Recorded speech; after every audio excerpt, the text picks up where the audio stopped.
కష్టం ఉండని నాకు తెలుసు. కాబట్టి ఉద్యోగం వచ్చిన తర్వాత ఆ కష్టాన్ని మర్చిపోయి ఇక్కడ వచ్చి నేను కూర్చుండి వెళ్తే దానికి అర్థం ఉండదు.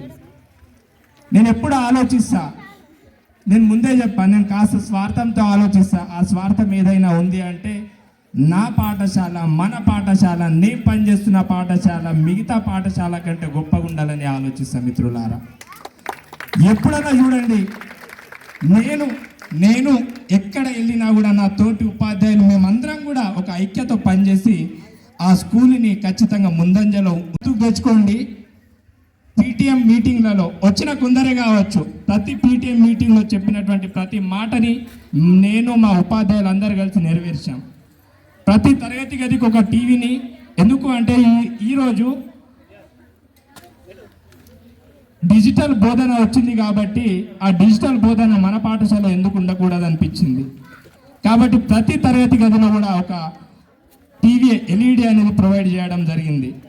అదేవిధంగా ప్రతి తరగతి గదిలో మీరు చూసినట్లయితే టీఎల్ఎంస్ ఉంటాయి. అంటే కృత్యాధార ద్వారా బోధన చేయాలి.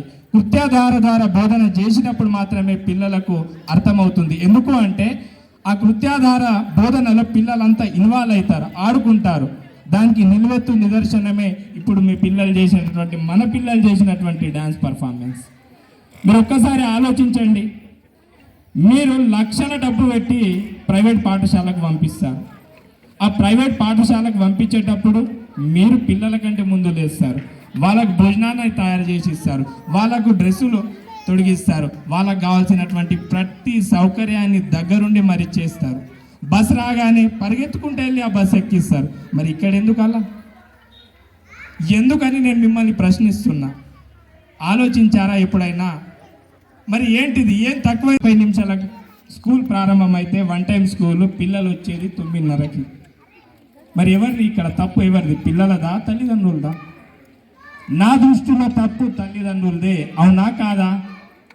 అవును అన్న వాళ్ళు చేయలేపండి ఒక్కసారి. ఖచ్చితంగా లేపాల్సిందే.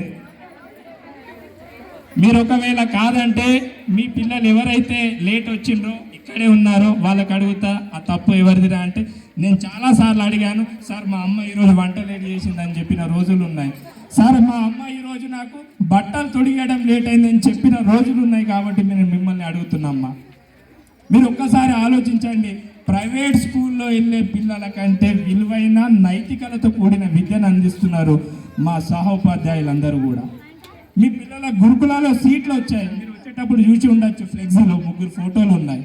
మరి ఇంకేం కావాలి మీకు? అదే ప్రైవేట్ స్కూల్లో పంపినటువంటి ఆ ఉపాధ్యాయులే మనకు ఫోన్ చేసి, సార్ మీ పిల్లలకు 81 వచ్చాయట, మా పిల్లలకు ఎందుకు రాలే, ఏమైందని అడిగినా. దానికి నిదర్శనమే ఇక్కడ ఉన్నటువంటి కొందరు పేరెంట్స్. మీరు ఒక్కసారి కనుక్కోండి. నాకు చేయడం వేరే, ఆ పేరెంట్స్ చేయడం వేరే. మాకు చివరి నెలలో, ఈ నెలలో సార్ 25 అడ్మిషన్లు వచ్చాయి.